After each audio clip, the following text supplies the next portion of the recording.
ইয়াত বহু এতিয়া কংগ্ৰেছ দলৰ পৰা বিজেপি দলত যোগদান কৰাৰ লগে লগে কংগ্ৰেছ দলৰ তৰফৰ পৰা এটা কুচকাৱাজ আৰম্ভ কৰিছে আমি দেখা পাইছোঁ। আৰু এই কুচকাৱাজত তেওঁলোকে ভাবিছে যে ৰিপুজিত কুৰ্মীক হয়তো যদি উপ নিৰ্বাচনত প্ৰাৰ্থিত্ব দিয়ে বিজেপি দলৰ পৰা তেতিয়া হৰুৱাব পাৰিম। মই এইখিনিতে ক'ব বিচাৰিছোঁ তেওঁলোকৰ কাৰণে যে মই মাৰ্বল গুটি খেলি পেলাই ৰাজনীতি কৰি থকা নাই। মই মাৰ গাখীৰ খাই পেলাইহে ডাঙৰ হৈছোঁ। মই যিসকলে মোক হৰুৱাবলৈ ষড়যন্ত্ৰ নামিছে তেওঁলোকৰ কাৰণে মোৰ এটাই বাৰ্তা যে মই মাৰ গাখীৰ খাই ডাঙৰ হৈছোঁ, টেমা গাখীৰ খাই পেলাই ডাঙৰ হোৱা নাই। সেইটো তেওঁলোকে মনত ৰখাটো উচিত। আৰু দ্বিতীয়তে অখিল গগৈ ডাঙৰীয়া মোৰ জ্যেষ্ঠ ভাতৃৰ দৰে।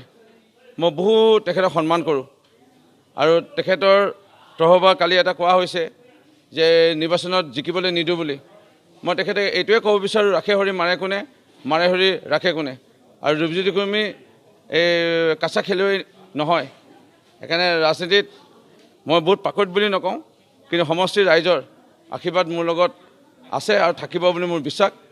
আৰু মই এইটোৱে ধাৰণা কৰিব পাৰিছোঁ যে মৰিয়নি সমষ্টিৰ 100% ভোটাৰৰ মাজৰ পৰা প্ৰায় 20% ভোটাৰ ভোট দিবলৈ নাহে বা হয়তো কৰ্মৰত কাৰণত তেওঁলোক অসমৰ বিভিন্ন প্ৰান্তত বা ভাৰতবৰ্ষৰ বিভিন্ন প্ৰান্তত আছে। মৰিয়নি সমষ্টিত তেওঁলোকে ভোটদানৰ দিনাখন নাহে। প্ৰায় 80% মানুহে ভোট দিয়ে, 20% নাহে।